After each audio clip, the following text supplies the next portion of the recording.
Looking to improve your squad on Ultimate Team? Visit IGGM.com for safe and reliable coins with the link in the description. Use my promo code NA to get 5% off. What's good, y'all? For this video, we're going to be going over the 4411, and I really like the 4411 to be honest. I'd say I like it more than the 442 because having a shadow striker or a playmaker as a cam is really helpful compared to just having two strikers. Definitely one of the best formations in the game for sure, at least top 5.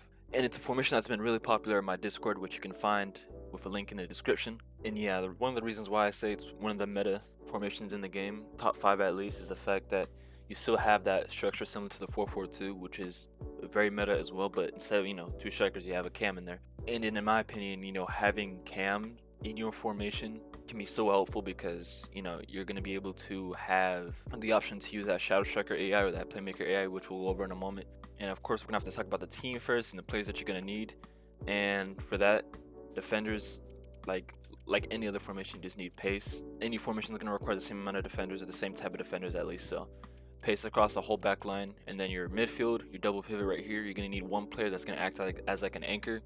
I have Schweinsteiger right here. I have him with the long ball plus, and if you have someone like Sissoko instead, which I do have, I couldn't fit him in terms of chemistry. But if you have Sissoko, just anyone with long ball plus, perfect card to use. If you don't have a long ball plus card, I guess you can make do, but long ball plus is just really OP. So if you can get long ball pass plus, try to fit it in. Then your other midfielder, this midfielder is going to be making a lot of attacking runs forward. They're going to be making a lot of runs in behind, so it's really important they have a player with good pace here. Zé Roberto here has 87 pace, and he's really good in terms of dribbling, so I couldn't find a better card, to be honest. I have Iwobi on the bench as well that I use. I have Ramsey and Chukwuemeka that I have to do their evos first, but any CM that has good attacking stats, that's all that matters. They can have like below 70 defending, doesn't even matter that much. Your cam, personal preference, and your wingers, make sure they're fast as fuck. You just need a lot of pace here. And strikers, personal preference. And as you can see, this is the formation right here. You can see the code at the top, now top left. This is the whiff ball structure right here. And just to be quick with it, build up style balance. The main reason being we don't want runs in behind too much, since we're going to be having these two players up front, the left wing and the right wing, on inside forward attack. It's really important that you have them on balance in this formation. That way you have passing options. They can come short for the ball while still making runs in behind. So you're still going to have a lot of runs in behind, but if we put it on counter, it's just going to be way too many. And then defensive approach high, line height 61. That's what I've been doing in all my custom tactics, so that's that. It's mostly for the sake of making sure you can still have that high line while still enabling that press. But the line is as low as possible until it's not considered high anymore, so that way you're not dealing with too many through balls. You're able to counter them pretty easily. You still need fast defenders for that, but I concede way less through balls when I use 61. And then for the player roles, striker up front, advanced forward. I don't think there's many situations where if you have one striker you can put them on anything but advanced forward. Advanced forward is just really good to begin with. And like I said, your two wingers, both on inside forward attack, they're gonna be really important source of your attacks. A lot of your goals are going to come through them. A lot of your assists are going to come through them.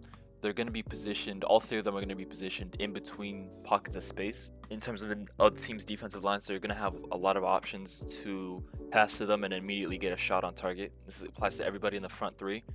Your playmaker up front, now this is where things get a little bit more different, because when it comes to this playmaker right here, if you want to use shadow striker, which you absolutely can do, I would recommend that you do this instead. You have these players switch to balance, and the reason being, with shadow striker, they're going to be making a lot of runs into the box. But the issue is they can't really make that many runs into the box when you have both these guys on attack, because these guys are going to be the guys that are making runs in the box, and you can't have 4 players making runs into the box because you're missing players that are going to come short for the ball to receive the ball at their feet. Now, technically speaking, you could just say fuck it and just completely ignore what I just said and do this, but I wouldn't recommend it personally.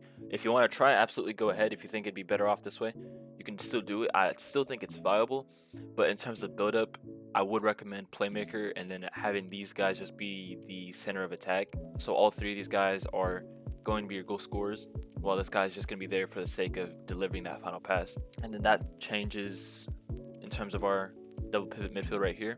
You can have your box-to-box midfielder right here. And the thing about the box is that they are going to make a lot of runs Matter of fact, they're gonna make more runs than the playmaker does, but the thing is, they're not gonna force the run. So what I mean by that is, because you have this player right here on that left channel, that left lane, in terms of runs in behind through the middle left, I mean, what this is gonna cause is this player is gonna be in positions where this box-to-box midfielder isn't gonna have too much space to make runs in behind. But because if you can see on this activity map right here, they're still gonna be really active vertically. That's because they're still gonna travel up and down a lot, but it's going to be based on where this player is.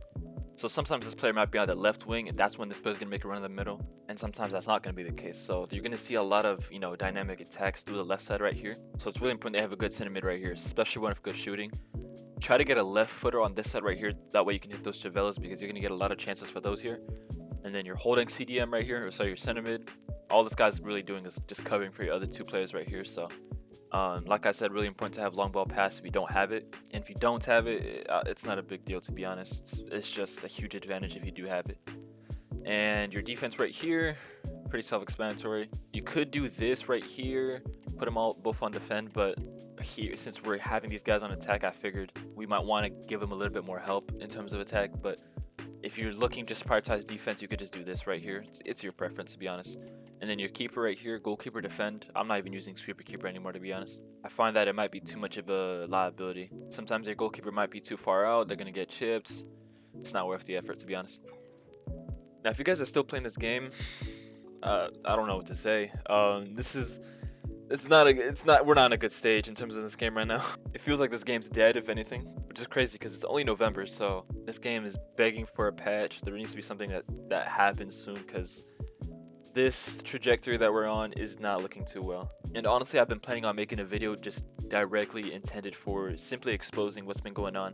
I feel like there's a lot of issues in the game that people aren't recognizing or seeing, like the behind the scenes of, in terms of, you know, how it's actually making this game way more unenjoyable, and specifically how EA are choosing to do absolutely nothing about it because they're making a ton of profit either way. So look out for a video on that soon. It's going to cover a lot of topics, including, you know, the market manipulation we've seen as of late, hackers, content, daily content, this new FCIQ system and its flaws, a bunch of things. But when it comes to this formation, I mean, it's still decent for what it's worth. If you can get good gameplay, that is, because if you don't have good gameplay, then no servers or no formation is going to be good for you, to be honest. But yeah, that's that. Make sure you join my Discord with the link in the description. Subscribe if you haven't already. If you have any questions, comments, concerns, go ahead and let me know down below.